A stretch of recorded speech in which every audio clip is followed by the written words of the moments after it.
I was raised to believe in grace, that we can be transformed into a better person. But I was also raised to believe in retribution.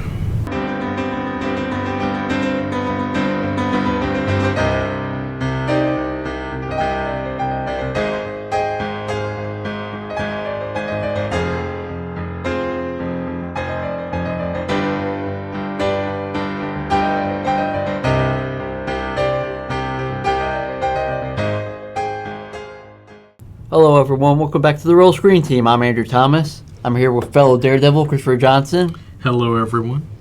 And we're finally concluding this Daredevil-a-thon.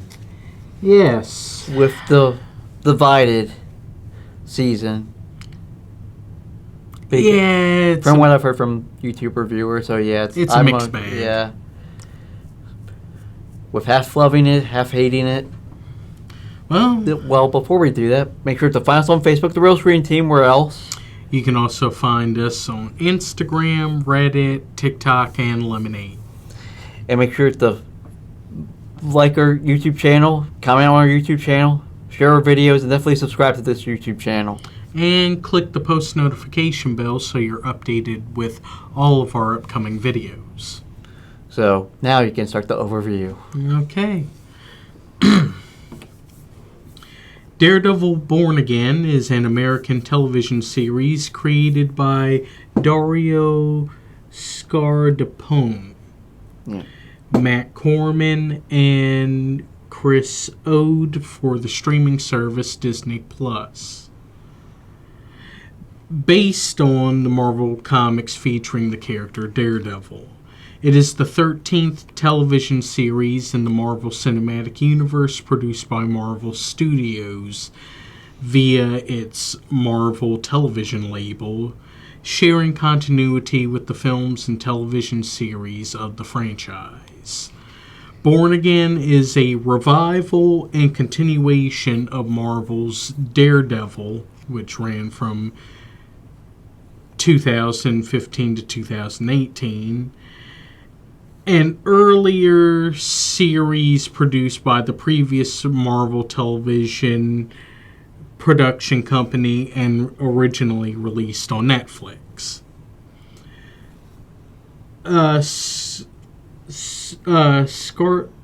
Scardapane serves as showrunner with Justin Benson and Aaron Moorhead as lead directors. And my apologies with mispronunciation of the last name.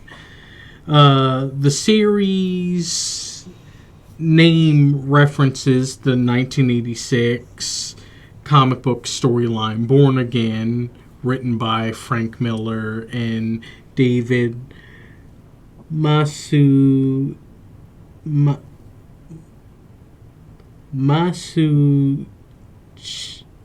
Mazzucchelli. Yeah.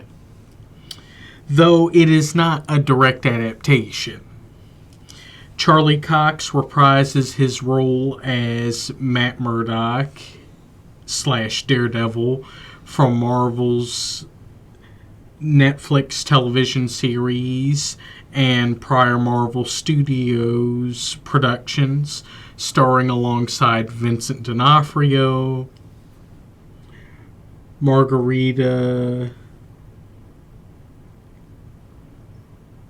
LaViva, Deborah Ann Wall, Eldon Henson, Wilson Bethel, Nikki M. James, Genya Walton, Clark Johnson, Michael Gandolfini, and Alette Zurer, alongside Sabrina Guevara, Artie Froshane, the late Camar de los Reyes, John Bernthal, Mohan Kapoor, and Tony Dalton joining the cast for the first season. The series premiered on Disney Plus on March 4th, 2025, and the first season consists of 9 episodes. The series is also a part of Phase 5 of the MCU. The series has already been renewed for a second season, premiering in March 2026. And now let's get into the overview for Born Again. Okay. The synopsis or premise. Yeah. Matt Murdock, the blind lawyer by day and vigilante by night, is trying to leave his Daredevil past behind after the traumatic loss of one of his closest friends. However, his arch nemesis, Wilson Fisk, has risen to power and has been elected as mayor of New York City, making it impossible for Matt to escape his past. Their collision course is further intensified as their identities begin to emerge, forcing them to confront their respective roles in the city. Mm-hmm. It was interesting. Yes, it was. When I call it great, but it had some good things in the show. Well, yeah. I mean, effort was shown. Mm-hmm. It's just that things weren't as fine-tuned as I think it should have been because, well, they had to overhaul the whole show. Mm-hmm. Which, in the end, was a good thing. Yeah. Because what we originally heard about this show was they were going to go the freaking She-Hulk attorney at law, style. Which they were going to turn this into a comedy.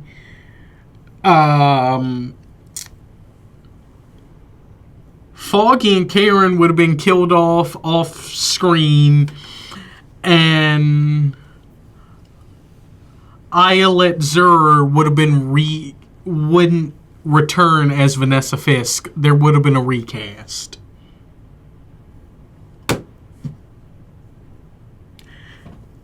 Yeah, it was good in the end that an overhaul was done. The only unfortunate thing was they had a deadline. Mm-hmm. So, yeah. They tried their best to salvage this. I have a feeling season 2 is going to be much better. And more cohesive. Yeah.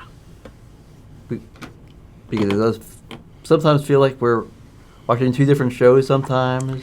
Yeah. Because in the middle of the episode, we get these weird Urich asking questions to the audience, to people in New York City. How do you feel about so-and-so? Sometimes. I don't actually hate that. Sometimes It actually kind of helps to show what the city itself is thinking. Yeah. And I do like the fact that the city is kind of becoming its own character. Yeah.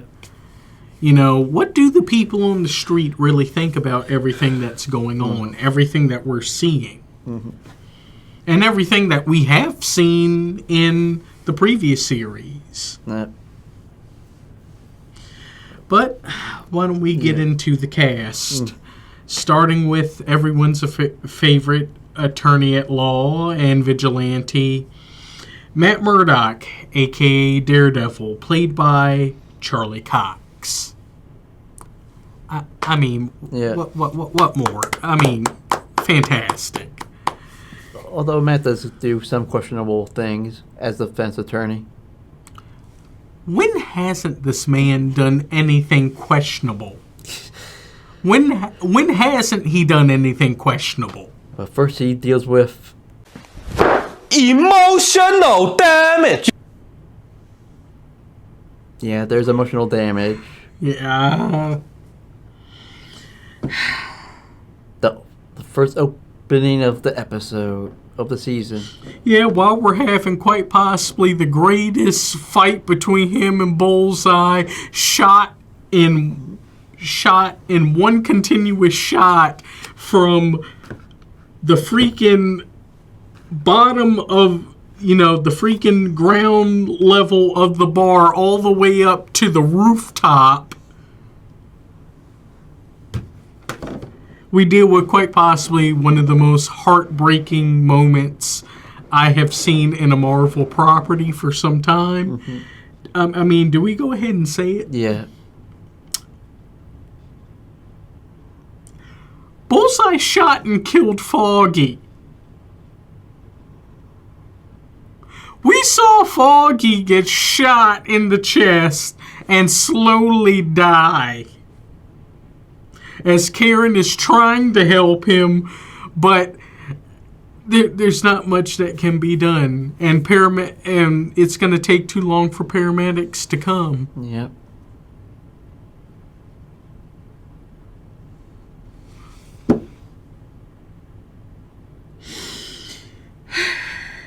Betty. Why'd you have to do my mans like that? Yeah. Why'd you have to do Foggy like this?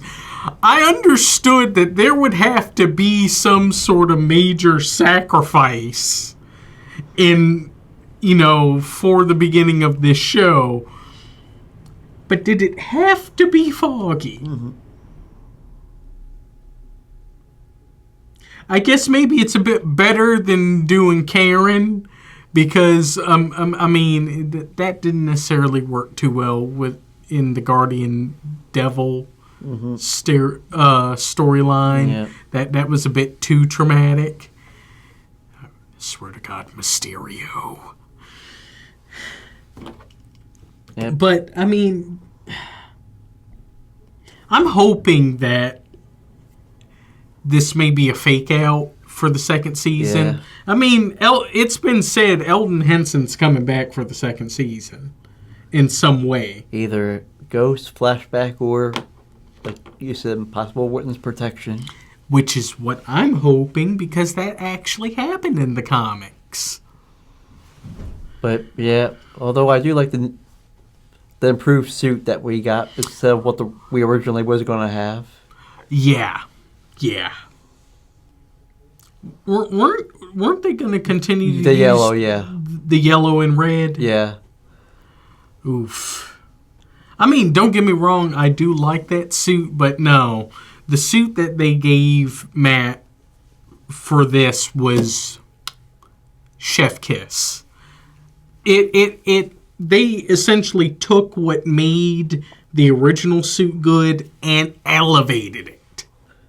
And at this time, Charlie Cox was already made appearances in 3 stuff. He was in No Way Home as a cameo, protecting Peter briefly. Well, mainly he was being his defense attorney. Then he became Happy's in the extended version. Oh. Yeah. Okay. Yep. So he had one extra scene in the extended version of that one. Then She-Hulk, where they did him dirty. And then Echo, where I guess it was nice to see him, but it didn't necessarily serve too much purpose. Yeah. So before that emotional damage, he did all the silly stuff. Yeah. I guess he got to have some fun before things get overly serious. Yep. But he ends up moving up in the world of law. Yeah, as now he's partner in a bigger defense firm. Yeah. Though, I guess we'll get a bit more into that when we discuss the characters. Yeah, with a bunch of other characters that were always there that we never even saw. I guess they were blipped out for the last 5 years, maybe. That's the only explanation.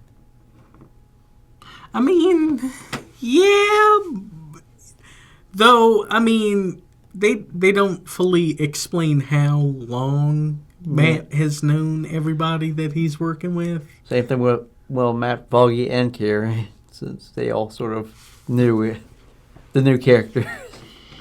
True, Yeah. very true. Which, does that mean Nelson, Murdoch, and Page had started working with them? I guess so. Yeah, there's a lot of things along with sometimes Matt angst. Sometimes he's depressed about Foggy, and other times he's just enjoying life, getting enjoying his new girlfriend. Yeah, trying to find some levity Yep. in his life now that he's trying to move away from being Daredevil. Yep. Especially with, And with Mayor Fisk deciding to go on this whole anti-vigilante movement Yep. in the whole city. Of course, he ends up being out with his new girlfriend after he decides to come back, which in that case was 5 episodes of no Daredevil. Yeah, unfortunately. For that to happen. I mean, hey, we got to see some good courtroom work with him, with trying to, acquit Hector. Yep. Although, who probably not releasing his secret identity, that Hector probably would have also didn't help Hector at all. Yeah. And also, he didn't really tell Hector that he was going to do it. This comes out of nowhere, which some people said that he could have lost his that if it happened in real life, he could have lost his all stuff. But in the because initially it was made he had asked the judge to not disclose that, yeah, in the case. But Matt realized that, cards are stacked against us. Our star witness turned on us. Hail Mary pass. Yeah, my client is White Tiger. He's a vigilante. Yeah, which left a bigger mark for White Tiger. Yeah. Yep. Which we'll get into. Yep, but he does come back once Muse hits. Yeah. Which I greatly enjoyed those fight scenes. Yep. Those were good. The fight scenes actually do get better during the show. Like, I do like episode 2 when he fights the corrupt cops. Yeah. Plus, it was also... I do have to give a little bit of the bank heist episode some credit in showing all the different ways Matt was able to use, his other senses. Yep. And at the same time, using the fact that he is blind to his advantage. It was basically Die Hard where no one died.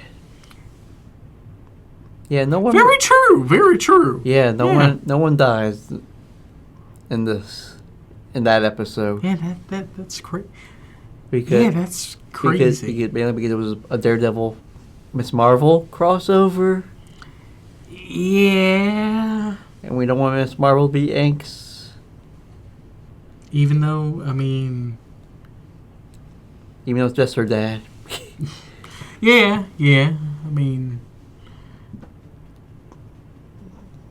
There is a bit of levity with the show. Yeah. She hasn't gone through anything truly traumatic. Yeah. Maybe Avengers Doomsday. Yeah.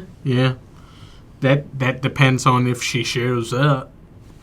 I think it's pretty much confirmed. Everyone from phases 4 and 5 will be showing up. True. Mostly everyone from phases 4 and 5, unless they have their own movie. Personally, I think she should be a part of the Young Avengers or the Champions. Yeah. And Charlie Coxley's favorite episode.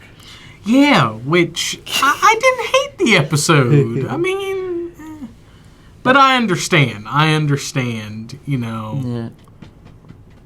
he wanted to do more actual Daredevil Yeah. stuff. Yep.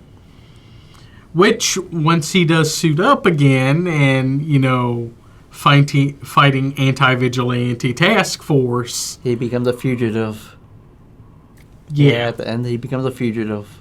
Yeah. Where it ends. That's where the first season ends. Sorry. It's been a couple of months, so. Yeah. The embargo is kind of big. Yeah. And where he also starts figuring out, I need to get a team. I need an army to help. Yep. Initially, it's only those that he's closest to working with. I mean, it's nice to have Karen back. Yep. We'll discuss more about her character or lack of, give or take. Yeah. The last few trustworthy cops in all of New York. Yep. We're back to corrupt cops again. Yeah. Even more. Yeah. Yeah, because it's not just Hell's Kitchen. It's all in New York now. Yeah.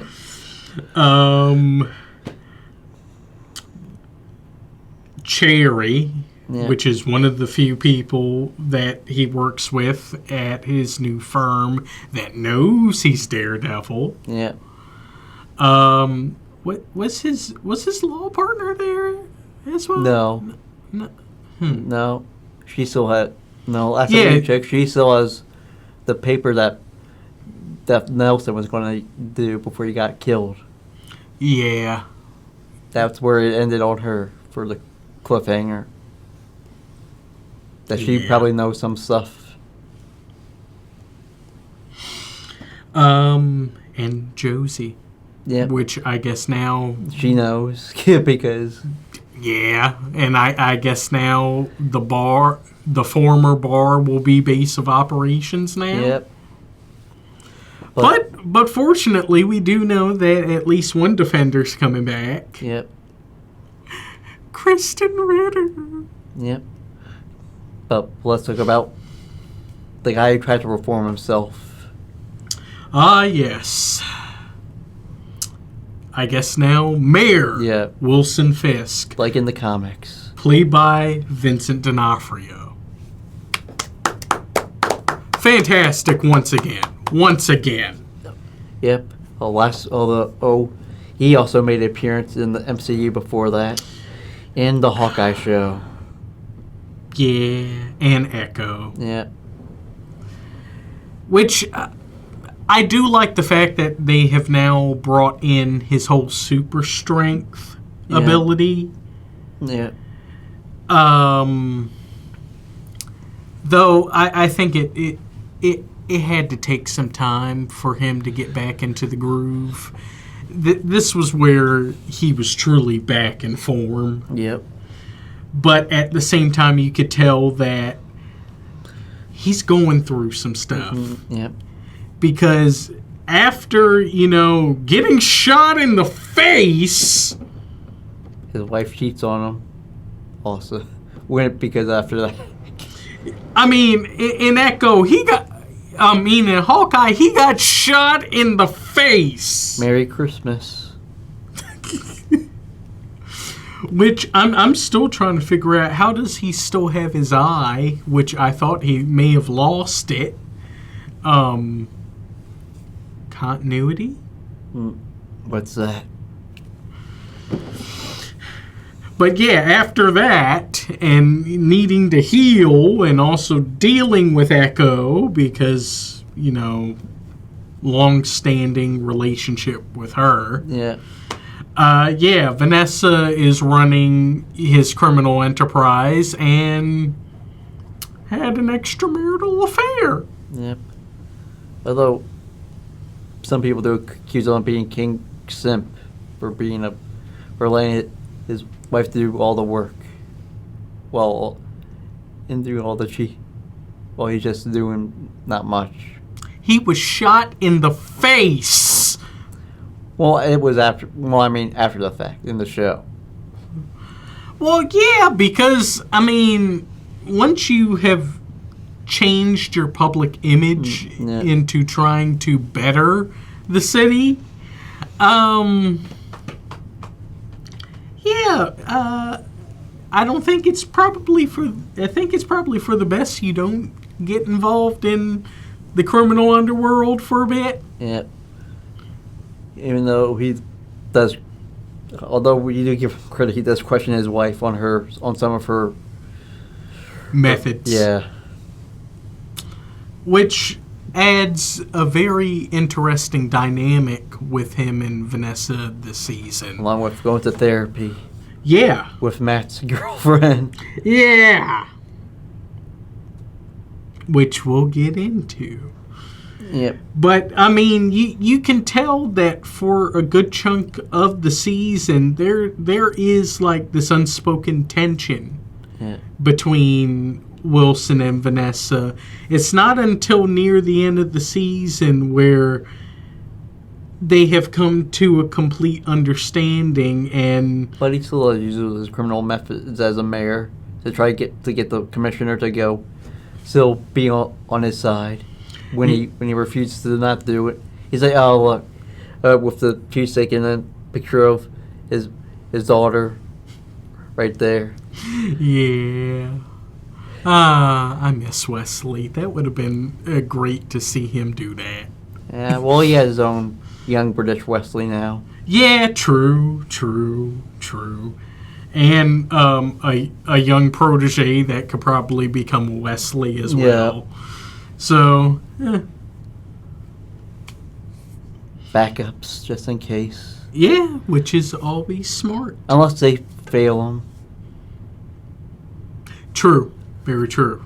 Which I still have a feeling from the young protege that if he does, that will be the end of it. Oh, no, I think he's probably going to end up being kind of like the Michael Corleone to Fisk's Vito. Yeah. Where if Fisk goes down, that kid is going to run things, and I think he's going to be even more ruthless. Yeah. That's what I see. Yeah. But yeah, so we had to deal with that. But let's discuss all the new characters. Well, seeing as though we brought her up, Yeah. Margarita Laviva as Heather Glenn.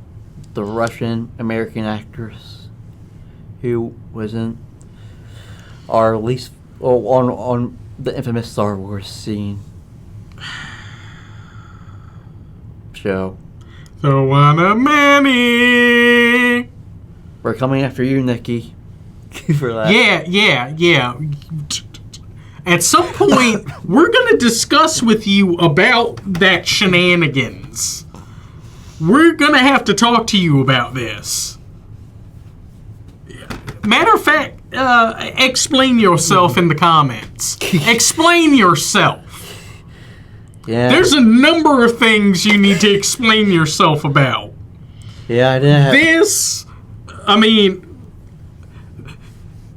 the Acolyte, She-Hulk, there's a number of things you need to explain yourself. It's going to be a long list. Yeah. We still love you, Nikki. But you need to explain yourself. Yep. We're this close to taking away your nerd card. You're probably going to have to... We may have to take it away, and then you're going to have to go to court to get it back. Nerd court. But, yep. Didn't realize that till one of the stuff on Facebook posted the fact. Yeah. Though I do have to give her credit. She actually did do decent this season. Yeah. She... Even though, of course, we already talked about her in the introduction, the character, Heather Glenn, briefly. Yes, which I'm very happy that they're bringing in more characters that are from the comics. Yep. You know, and especially one of the other love interests for Matt Murdock that, you know, isn't a murderous ninja or other murderous vigilante Although she... that is deaf. Yeah. Yeah. She starts out being set up. Her map being set up by the other new character. Yeah, which we'll get into. Yep, and things start out pretty well for up until like episode 7. Yeah, where there's, conflict because she doesn't like vigilantes. Even though she was saved by one. Yeah, but at the same time, I mean, when you're almost murdered by a masked man, it's going to cause some issues. Yeah. Plus, this was actually a thing in the comics that Heather did not like or trust vigilantes. She actually got in conflict with Daredevil in the comics. So I do give them a great deal of credit of following, comic book lore. Maybe just how they did it didn't quite work out. Quite a bit. True. Considering that she had a boyfriend who defended a vigilante. Yeah. Earlier on. She could have just said it then. Well, I don't like vigilantes. Something like that. Before that. Yeah. Don't like that you're defending a vigilante. Something like that. True. Especially since she asked about him interviewing Daredevil. for a girl who didn't like the vigilante. So yeah, the characterization was a bit off. Blame the writing on that one. Well, once again, overhaul of the show. Yeah. So, yeah. And she also ends up being Fisk and Vanessa's therapist. Yes, as trying to help them get over the hump of, Mayor trying to be legit, wife, or first lady, Yeah. still doing criminal enterprise and extramarital affair in between all that. Yeah. Before they come to an understanding that, the Kingpin is back. Yeah. He's going to use this to help continue the criminal enterprise, working together with Vanessa. Yep. Yes. And he decides that at the end of the season to hire Heather. Yep. To be a part of his cabinet. Yep. Yeah. Yeah, to kind of help in understanding, the more psychological things. Yep. Then we bring back another old villain. Benjamin Poindexter, a.k.a. Bullseye, played by Wilson Bethel. Yep. Absolutely fantastic. Yep. Though it sucks that we don't get... we get like a huge chunk of no Yep. Dex. Until the final 2 episodes. Yeah, where he came back in a big way. Yep. First, he gets interrogated by Matt. Yeah, which, Jesus. Which in a way kind of helps him escape when he gets his head bashed. Yeah, and loose tooth, which leads to another comic book reference. Mm-hmm. He shot that man in the head with his own tooth. Yep. Though, technically in the comics, that should have killed him. Yeah. He didn't need to do the other thing. The tooth, spitting the tooth should have killed him. Yeah. But, oh yeah. Dex escaped. And tries to kill Kingpin.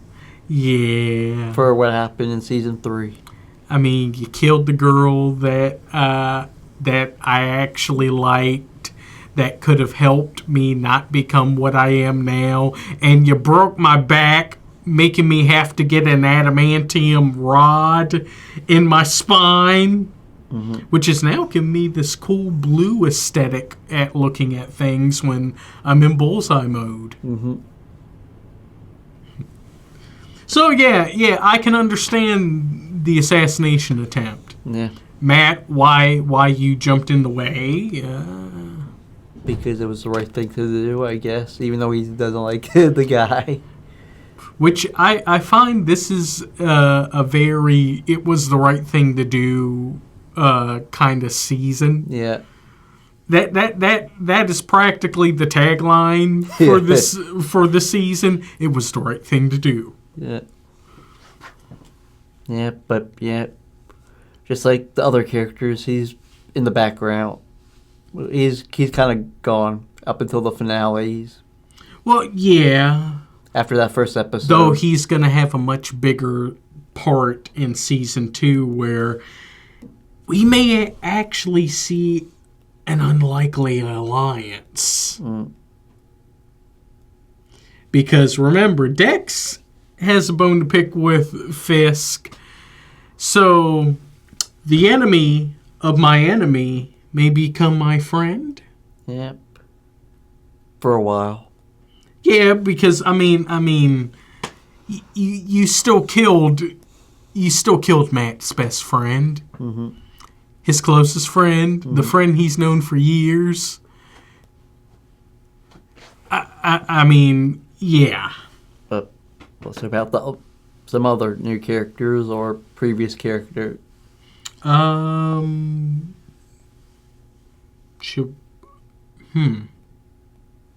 The new law partner? Yeah. Okay. Kirsten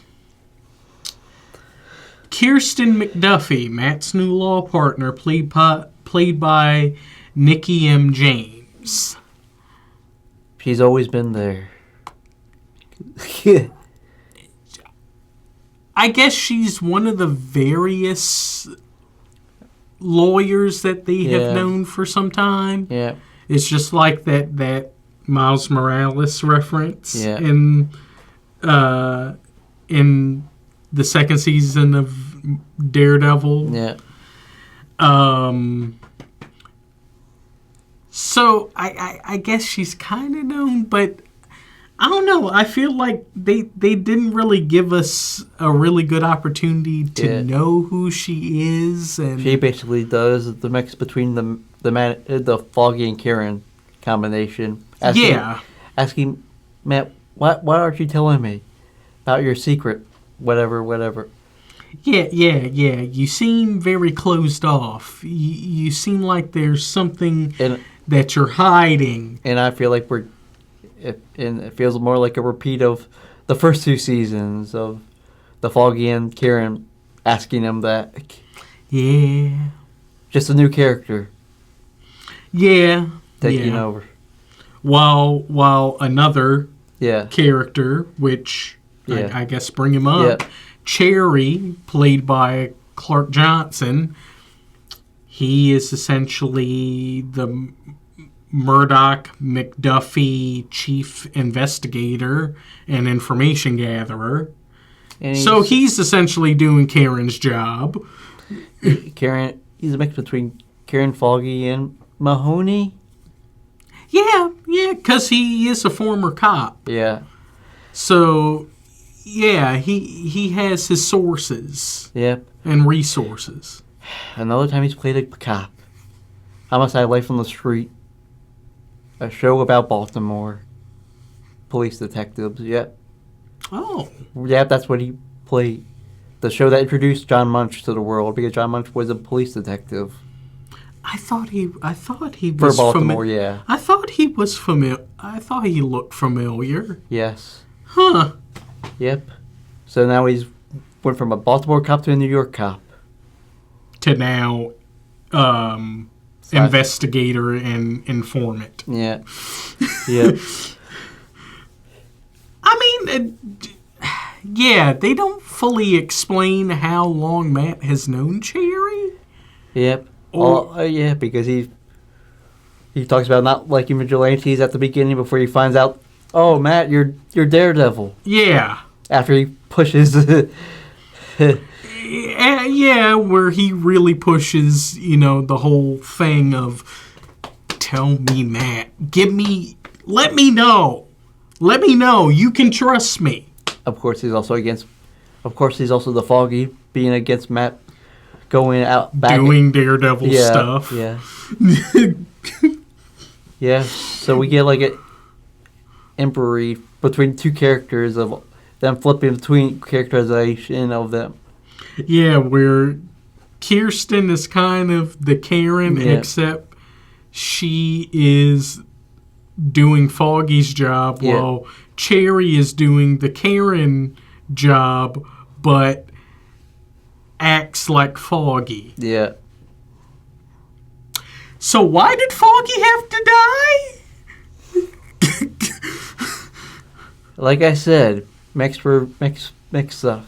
Nothing against Clark Johnson, and I still can't wait to see more. Hopefully, he does more in season 2. Or give us a bit more explanation on how long Matt has known him, and Like a flashback episode or and, something. and how he's working for Murdoch and McDuffie. Yep.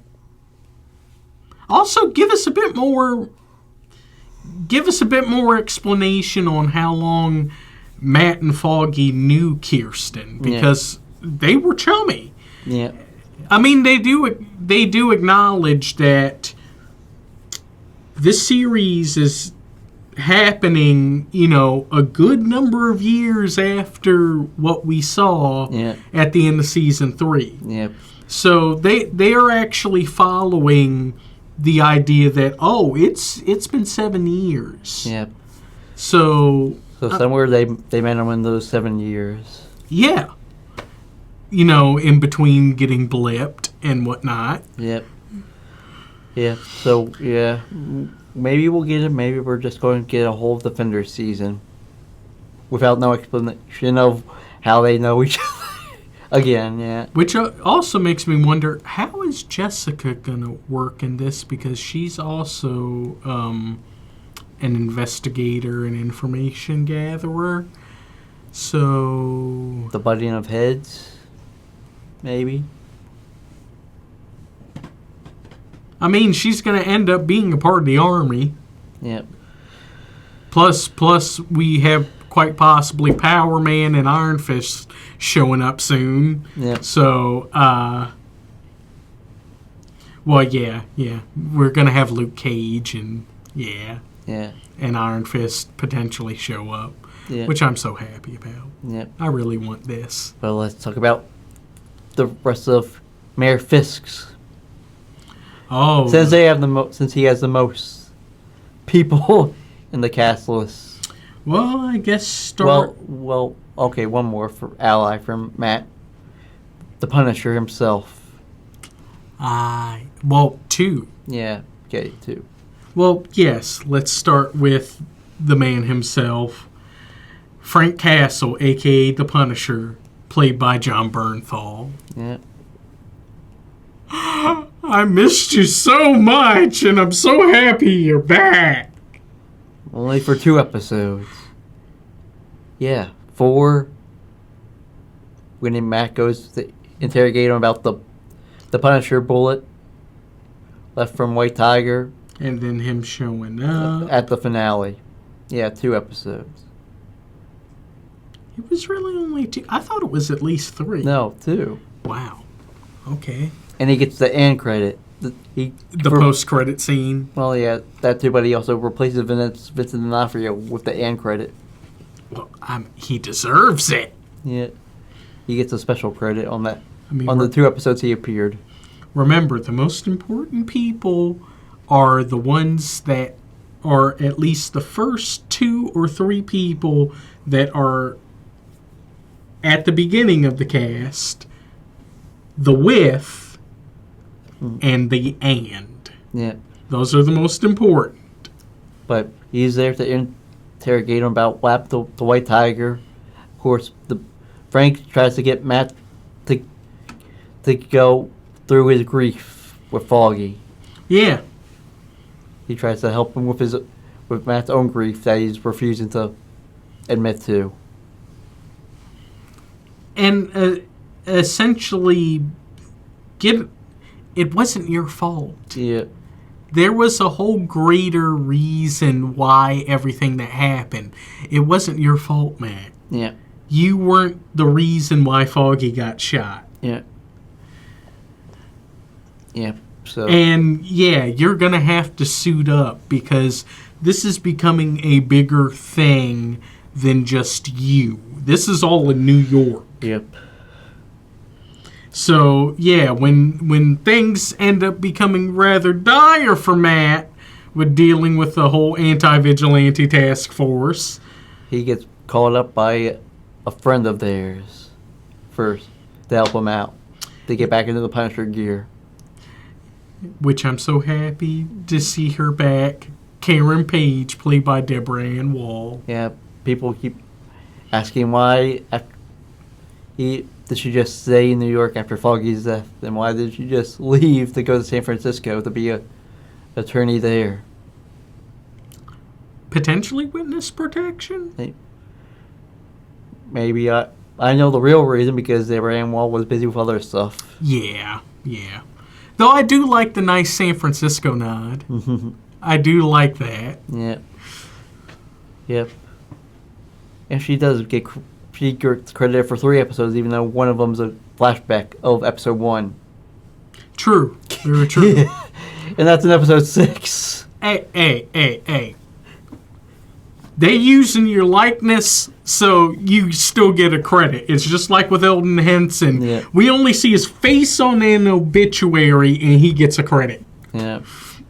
Well, and he also gets credited for a flashback in episode 6. Very true. Of episode 1. Very true. Yeah, he just doesn't get it, sadly, on episode 8. Yeah. So... They're really going to have to explain this. Yeah. But it's good that Karen came back and convinced Frank to help Matt.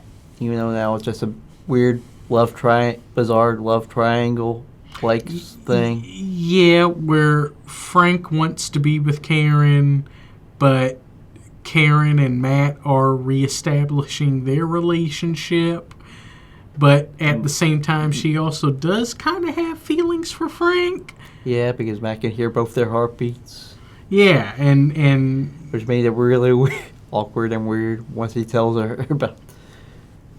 Well, hey, he wasn't there when they, conversed and had their little thing at the beginning of The Punisher. Yeah, which we'll have to review next season. Yes.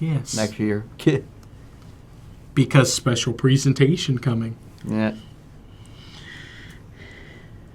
But it's good that now she's actually going to stay in New York to help Matt. Yeah, hopefully more than 2 episodes. Yeah. Which also, thank you for not killing her. Yep. Thank you all. I would have been so upset. Mm-hmm. I would have been... If you had killed her off along with Foggy, I would not have forgiven you. Mm-hmm. I would not have forgiven you. I would have flipped the table and I'd be like, we're not reviewing this now. Yeah. If that had happened. But should we talk about some of the Uric that's in the show? Ah, yes. BB Uric, played by Genia Walton. Yep. His niece. Yes. Continuing the tradition. Yep. Of, investigative reporter, but she's doing it more... Sort of like a podcast sort of thing, or something like that online. Yeah, much more of like an online show. Yeah. She's the one who's doing the interviews.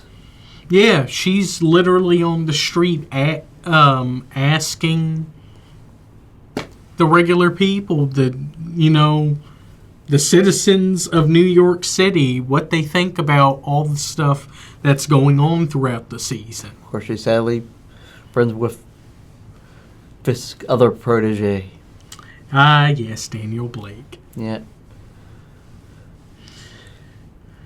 Yeah, and things kind of get a bit weird Yeah. because he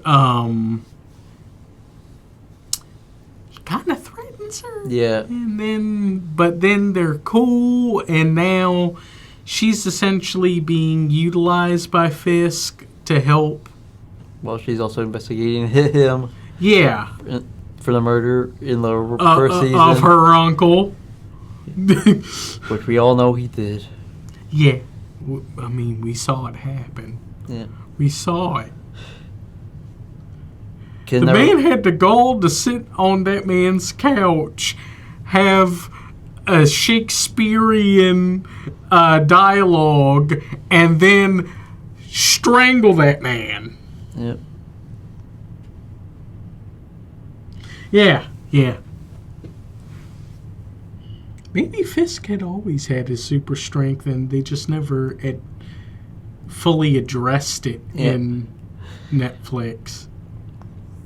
But that's her mainly. Her only characterization is, which is like close to the end of the show, is her investigating Mayor Fisk's.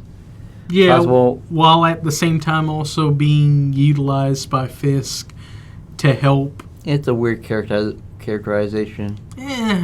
Although you're- True. And, Makes me wish that they hadn't killed off Ben. yeah. I mean, don't get me wrong. She does do a good job Yeah. with what she's given. Yeah. And I'm happy that we have a Uric. It's Yeah. just that I do kind of wish it was Ben. Yeah. Of course, then there's the commissioner. Commissioner Phil Gallo. Commissioner Deadmeat. Yeah, played by Michael Gaston. He's always been there. Another Fisk corruption. Well, yeah, except he refuses to be a part of the corruption, so... Blackmail. Yeah. And when that doesn't work... Oh, I'm so happy to actually see another wrestling move used. Yeah. And...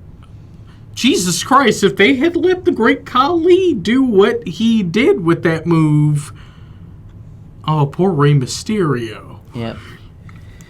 After he was betrayed from another ally, he thought, That he thought he could trust. yeah. And...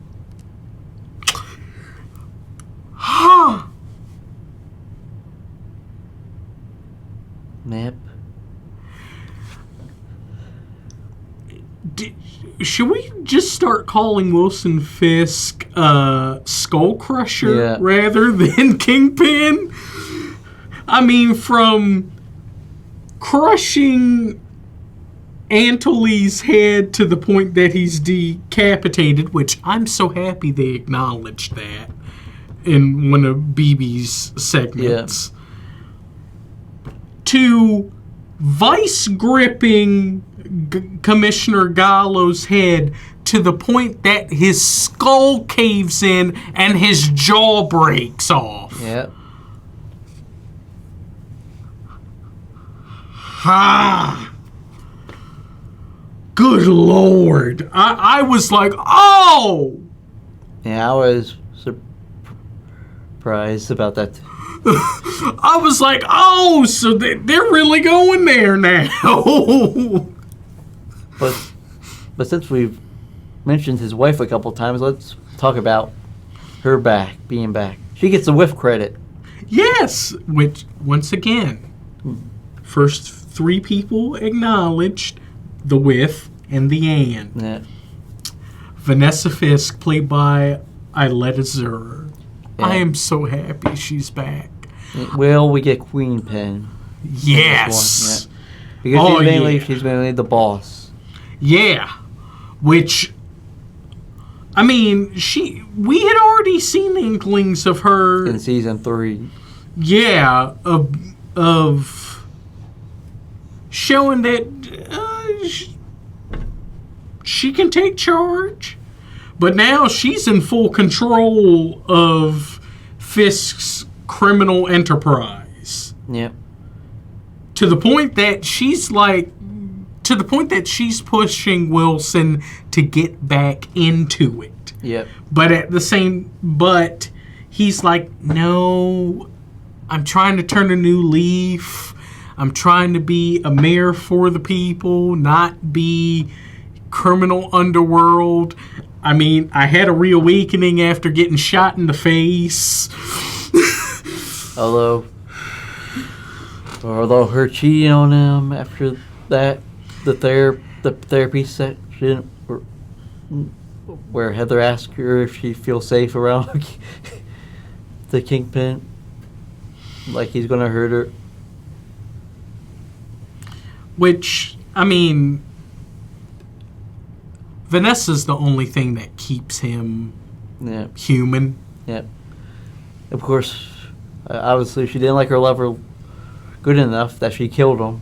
Yeah. I mean, one, Fisk was keeping this man captive, and like every couple weeks or so would straight up beat this man to a pulp. Just enough that he doesn't die, and then put him back into his cell. Yeah. Which is being held at the docks. Yeah. The same docks that Vanessa was using her criminal enterprise. Yeah. Which Foggy was investigating. Yeah. Which that's why she had him killed. Yeah. She hired Dex. And Fisk knew about it the whole entire time. Wilson. And then he decides that, this actually works out. Fully cement the reconciliation and loving each other again by, yes, I am going to help you with the criminal enterprise with my ability as mayor. Yeah, but she helps by killing her lover. Yeah, that fully cements that, okay, I'm on board. Mayor Kingpin with now my first lady, my queen pin. But let's talk about the anti-vigilante task force. What, the main guy himself? Yeah. Cole North, played by Jeremy Isaiah Earl. Yeah. It is rather disturbing that these guys absolutely worship Frank Castle. Yeah. Which I am actually a bit happy that they are pointing out, a thing that's in the comics and unfortunately a thing that's in our reality. Some people in our law enforcement actually idolize Frank Castle, and that's not a good thing. Of course, that didn't help the comic from banishing the Punisher from having guns or his logo. Which misses the whole point. I mean, it has been established multiple times by Frank in the comics that he should not be the example that police officers follow. Mm-hmm. He's told police officers when they were saying, hey, we believe in what you do, he was like, if you want to believe in something, believe in Captain America. He's doing things the right way. Mm-hmm. I'm choosing to do this because you all shouldn't. Mm-hmm. And if I find out that you end up doing the methods that I do, I'm coming for you. Mm-hmm. Which I wish he had gone that farther in saying that when he talked to them. After he gets captured, Yeah. I mean, he does kind of acknowledge that they're crazy, they're clowns, and idolizing him, but I wish he had gone that far in saying that. Which I hope he does get the opportunity again to tell them that. Yep. If you want to idolize someone, idolize one of the heroes that are doing things the right way. Yep. Of course, one of them killed the White Tiger. which I think it was Cole Yeah. who did it. Yep. And he dies anyway. Of course, then there's the guy from the other anti-task force guy, vigilante task force guy from episode, who's been recurring from episode 2 and on. Yeah. Which, did I put him on the... I don't think I put him on the list. My apologies. I think we could probably put his name Yeah. somewhere on the screen. Yep, he's the one that Matt fights there, and White Tiger fights. Yeah, because he was the one that actually was hassling the dude that ends up becoming the witness that turns on Matt. Yeah. And, he watched his partner get essentially die via getting ran over by Subway. Yep. And then he gets beat hell on by Matt by the end of episode 2. Yeah. Wasn't a good time for him. So no wonder he ends up joining the anti-vigilante task force. Yeah. So let's talk about Muse. Oh, yes. Which I feel like he was nothing more than a mini arc. Yeah. Which I'm upset about. Yeah, he was very underused. But Bastion Cooper, a.k.a. Muse, played by Hunter Doohan. I do have to give Hunter a great deal of credit. He did do a fantastic job with what he was given. Yeah, we mainly... Our first introduction, he really doesn't wear the Muse outfit until later on around episode. Yeah, he's just a guy 6. that's, around the streets. Yeah. And he gets one of Heather's books signed because he sees her as kind of helping him. Yeah. But in a weird way, helping him fully embrace the identity of Muse. Yeah. That's why when, he finally admits who he is to her, Yeah,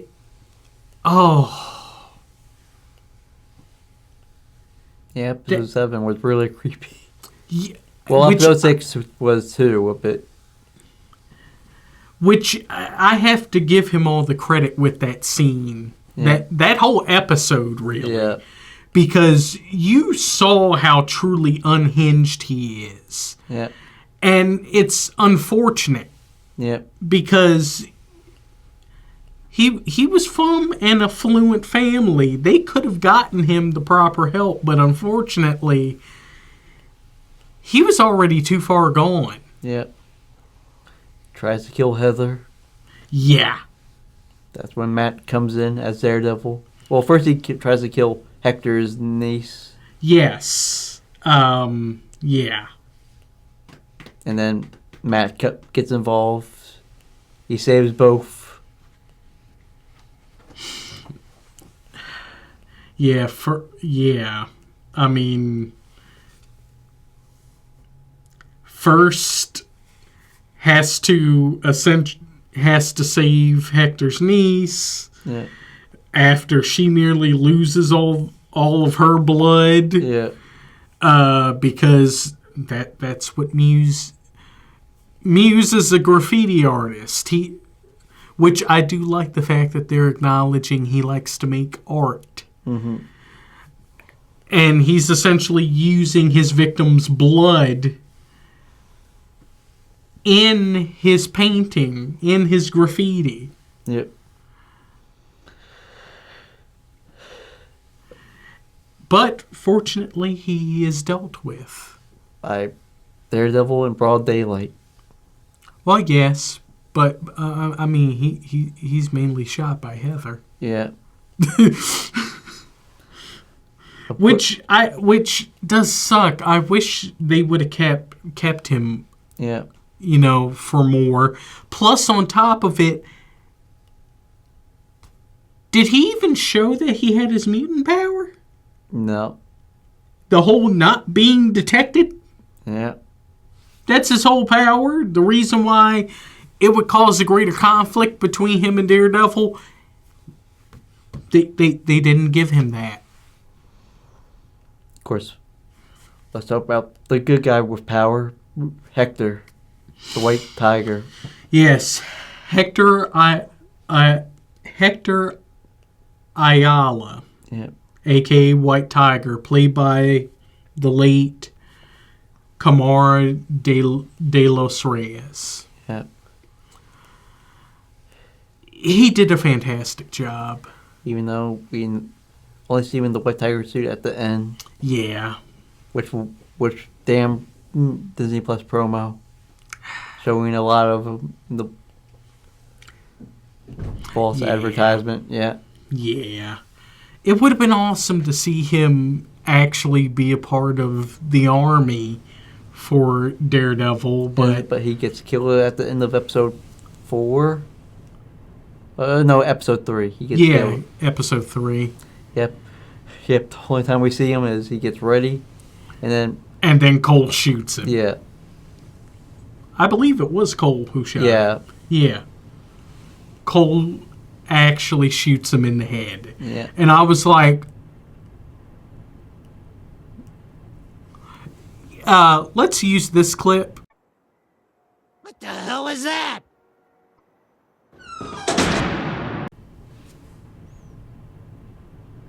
Thank you, Krusty. Thank you. Yeah, what the hell was that? We went through all of this just to see him get shot in the head. Yeah, it was a waste of a good actor since he's no longer with us. Yes, which I think that was probably one of the reasons why they did that, because unfortunately Kamar was dealing with cancer. Yeah.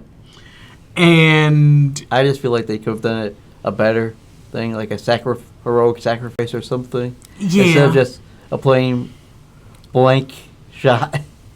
A point blank shot. Yeah. But then it does kind of show how the beginning of the whole twisted method of the task force. And that's so it does kind of work. Yeah. And then we get introduced to his niece, which kid who also did it. See, sometimes it helps to have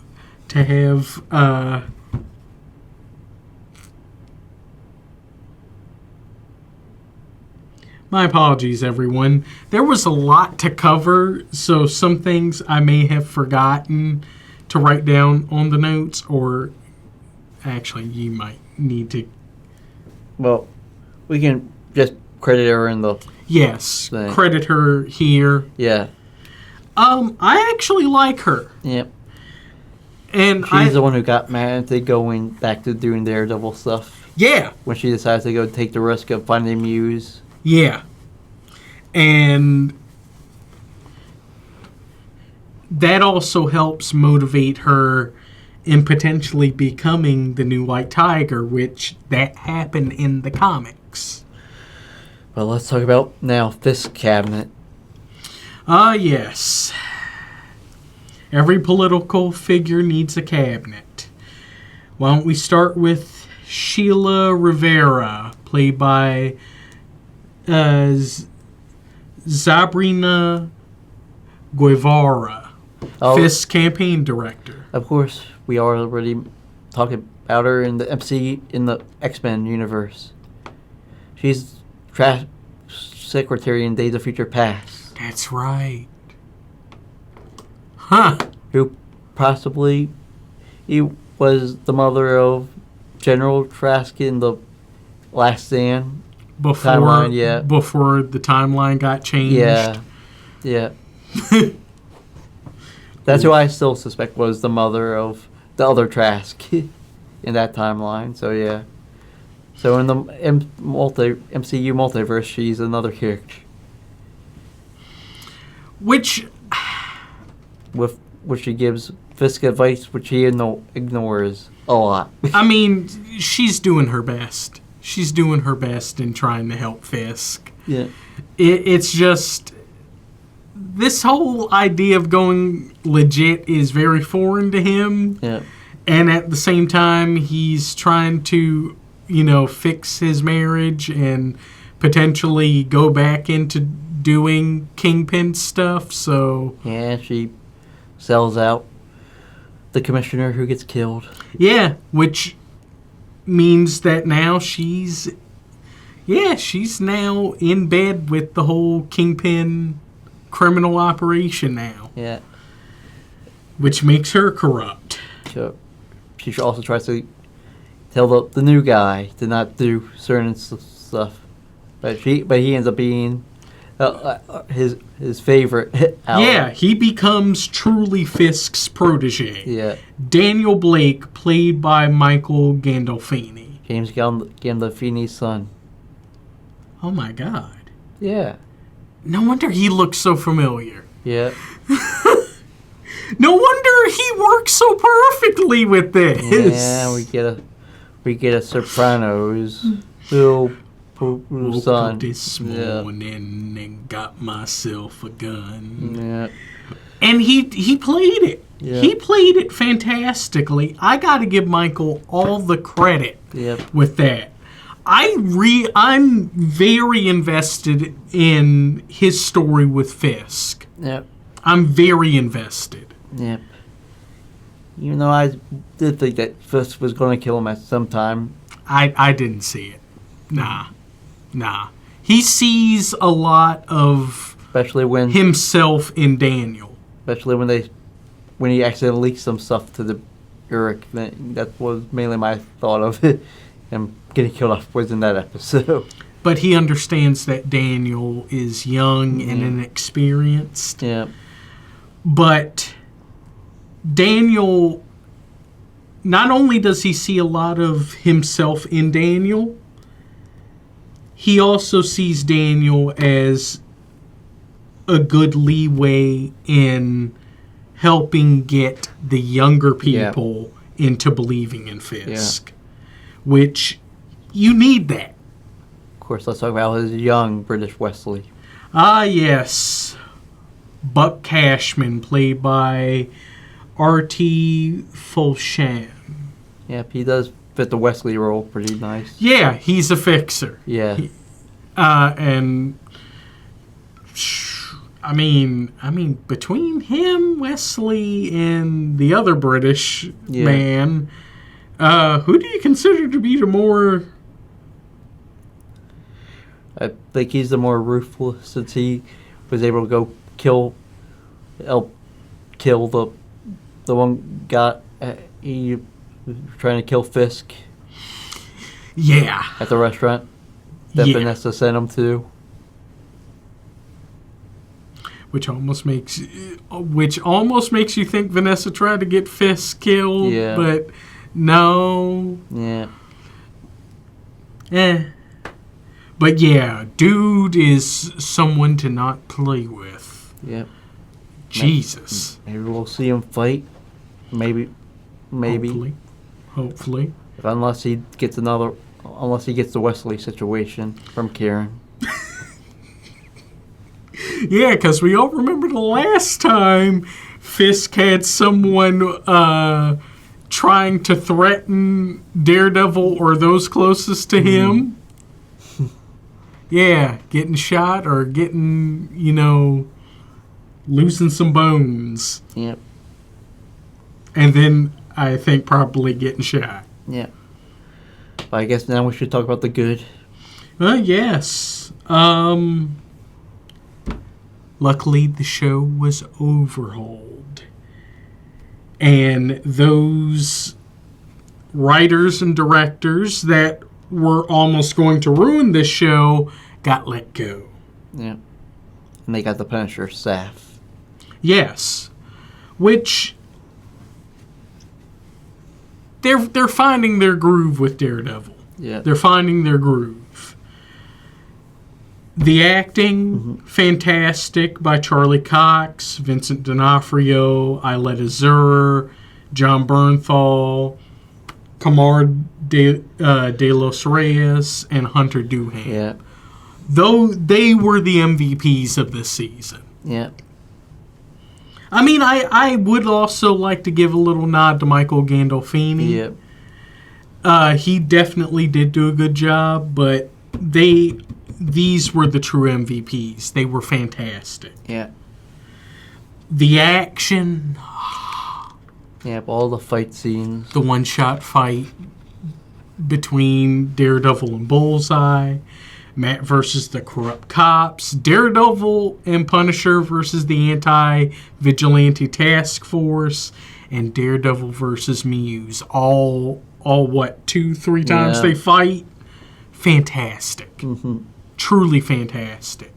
Those were the moments where we were feeling like, oh, old Daredevil's back. Fisk trying to turn a new leaf, but becoming the Kingpin again. That was a great, Yep. storyline.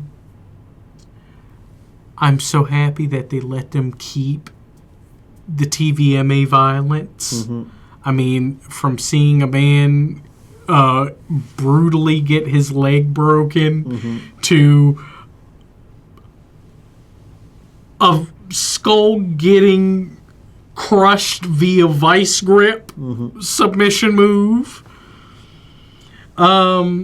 References and appearances of other street heroes, like White Tiger, like Jack Duquesne, the swordsman, who had his first appearance in Hawkeye, Yeah. and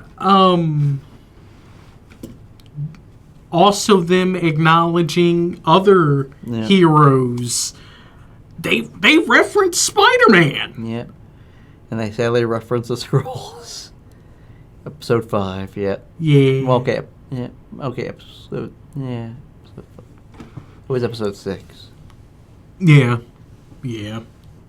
But I'm happy that they reference Spider-Man, which that means, Fisk is out to get Peter Parker.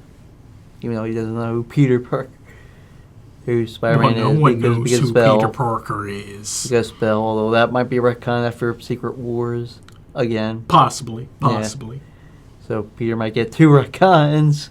It's going to be a very traumatic.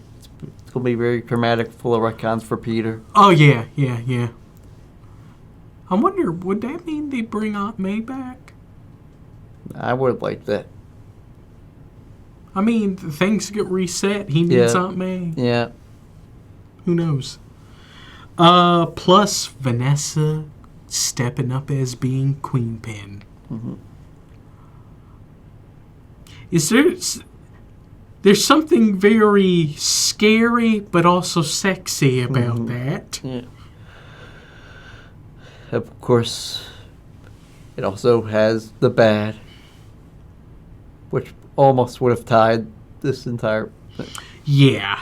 I mean, the overhaul, which was good, but unfortunately, they still had to keep some material. Yeah. Because set time that this needed to come out. Yeah.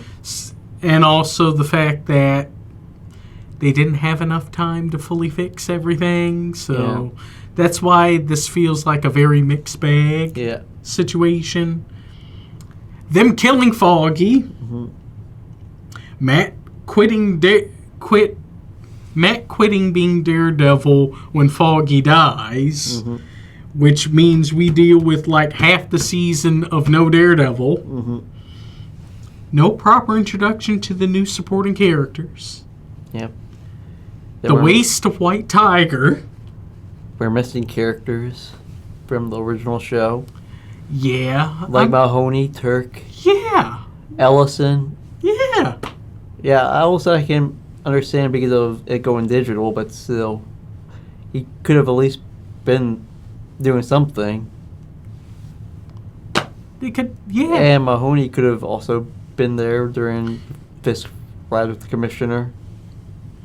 Or be a part of the Daredevil's army, Yeah. as he's one of the very few cops that he can trust.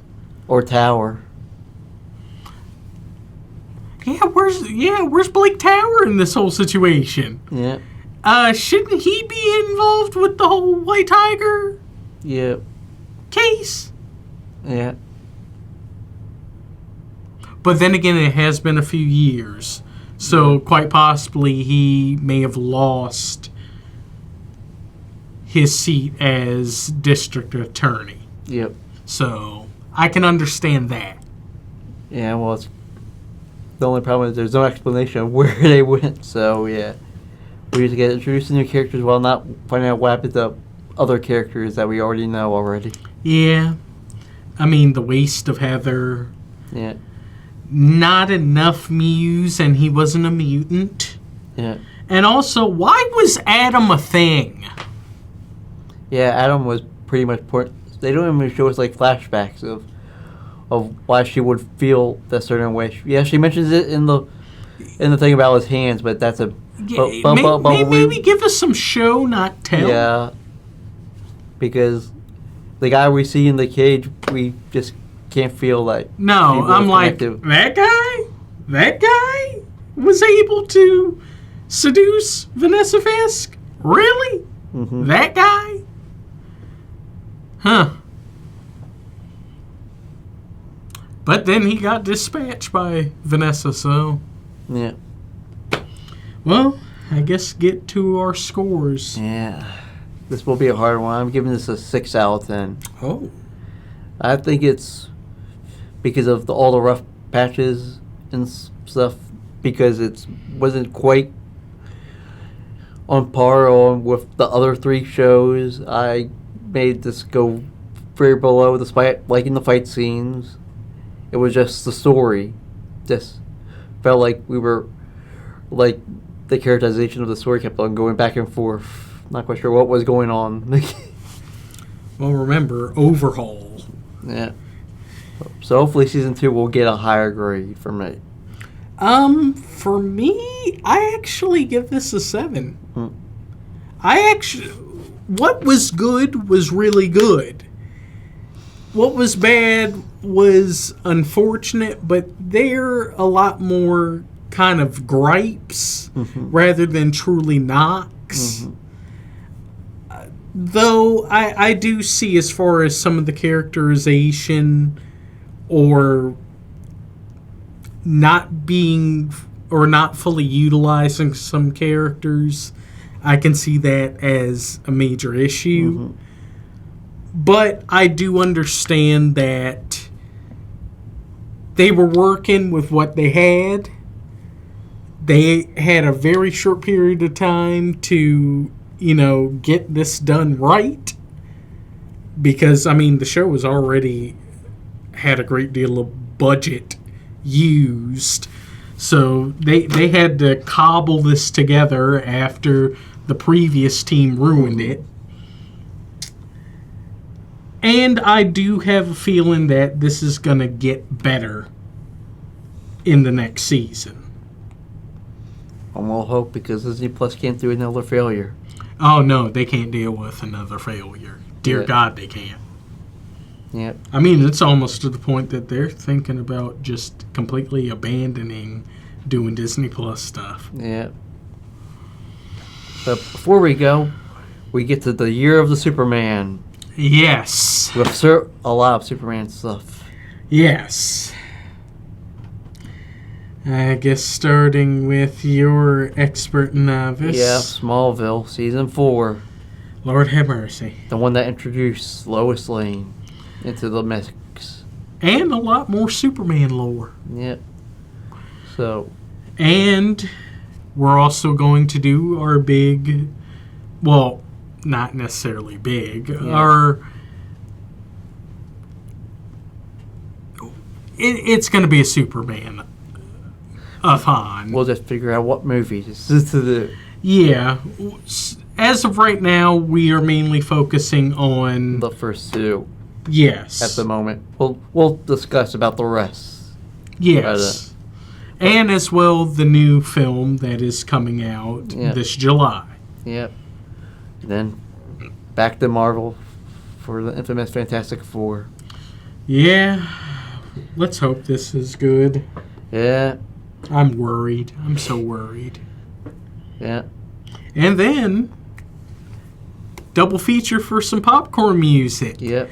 As this August is actually big anniversaries for Johnny Cash and Bob Dylan. So we're going to be doing Walk the Line and A Complete Unknown. Then for the 40 years of Back to the Future, all 3 Back to the Future movies. Yes. And a little brief review on the ride. Yes. But want to roll us out? Well, sure. Well, thank you all for watching. Definitely come back and watch us again. Remember to like, comment, subscribe, share, and click the post notification bell so you're updated with all of our upcoming videos. Well, cut, print, that's a wrap.